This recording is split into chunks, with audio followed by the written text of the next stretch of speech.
I think that when you get to know yourself, and I think the character is a big part of character, is you have to know yourself. You have to love yourself. You have to have an understanding that you were designed in the image and likeness of Christ. And so when your identity is attached to who Christ is, it allows your character to be unshakable. It allows your character to be something more than just what you drive and what you wear, what kind of house you live in. Mm-hmm. It's the essence of the real person that you are when everything else is stripped away. It's what makes you valuable that can't be bought or sold or purchased. It's how you show up in every facet of your life to the people that you love, and even to the people who are serving you. I think that the way you treat people who are serving you says a lot about your character. It says a lot about how helping someone who can't help you.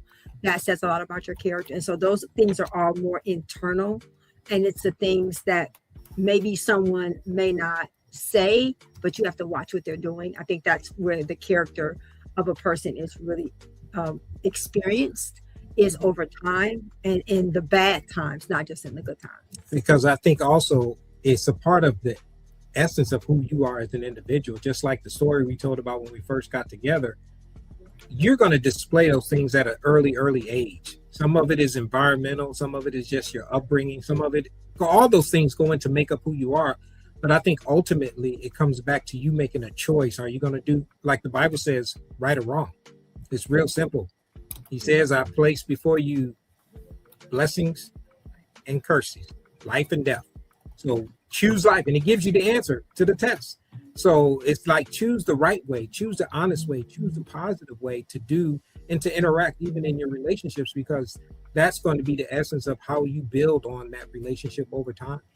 And a good example of character to me, because I think sometimes we live in a generation where, like for me growing up, I grew up in Detroit and there were drug dealers, and there were guys who, and there's a difference between having a personality flaw and a character flaw. A personality flaw is just, oh, maybe you used the wrong words when you talk to me, or maybe, you used the wrong tone. But character flaw is when you are intentionally finding illegal ways to gain what you could work for. That speaks to your character. Or when you're dating me and you're dating for other people, that speaks to your character. And so I think that it's important that we understand the difference between personality and character. And while your personality can grow and mature and change, your character is going to grow and mature and change. And what it is more than likely, it's your baseline.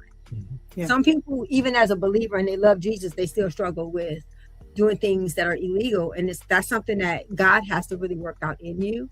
And that takes time. And it's just a matter of when you realize that when you're getting into a relationship with someone and you have a high level of character and they have a low level of character, you're going to be unequally yoked. And that's what I think happens a lot of times, because we ignore those internal things that really are going to make your relationship, like you said, was the 3 shows you use. Those shows are based on the character of the people. It's not just a choice. If some people are just more bent towards chaos and confusion because they do things that are illegal and immoral. So they create this environment of chaos. And so those are the kind of things we have to think about in regards to ourselves. What's my character like? What am I like as a person? Absolutely.